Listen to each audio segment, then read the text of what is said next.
Welcome back to Shine Wellness and the Wellness Detective series. Today, how social media can quietly destroy a marriage. There's something I've been noticing more and more in my work as a psychologist. Marriages aren't always breaking because of infidelity, abuse, or a lack of love. They're breaking quietly, slowly, often without either spouse even realizing why. And one of the most common, least talked about influences is social media, like Instagram. Not because couples are posting too much, not because of obvious cheating, but because of what happens internally, in the mind. Endless reels, relationship quotes, therapy language, soundbites, advice from people who don't know you, your partner, or your history. And over time, this content subtly trains our brains.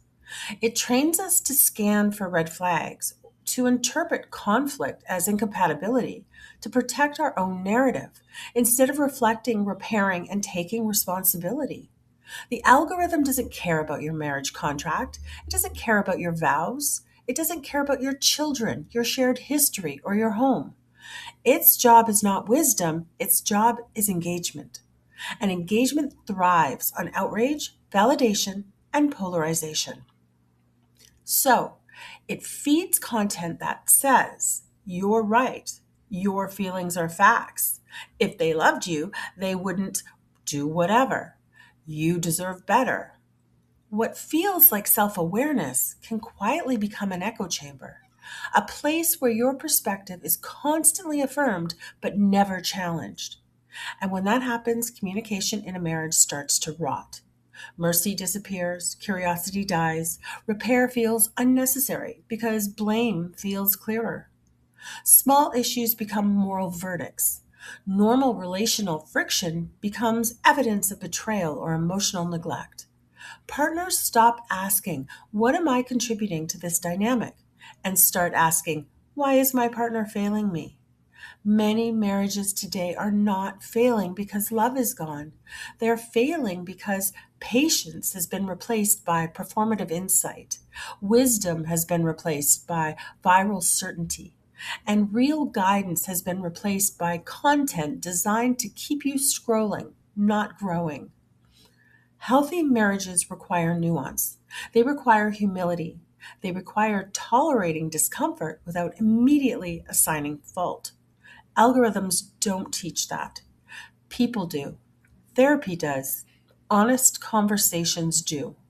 So if you notice yourself feeling more resentful, more certain you're right, and less willing to repair, it may be worth asking, is this clarity or is this conditioning? Because what quietly damages a marriage is rarely hatred. It's the slow erosion of responsibility, mercy, and real understanding. And that erosion often happens one scroll at a time. If this resonates, I'd invite you to pause, not to judge your relationship, but to reflect. Ask yourself, what conversations am I avoiding? Where might I be outsourcing wisdom instead of practicing it? And how might my scrolling be shaping the way I see my partner? If you're in a marriage that still has care, history, and willingness, but feels stuck or polarized, you don't have to navigate that alone. This kind of work is exactly what I support in sessions, helping people move out of blame, soften defensiveness, and rebuild real communication. And if this sparks something for you, feel free to share your thoughts in the comments. Not to be right, but to be honest.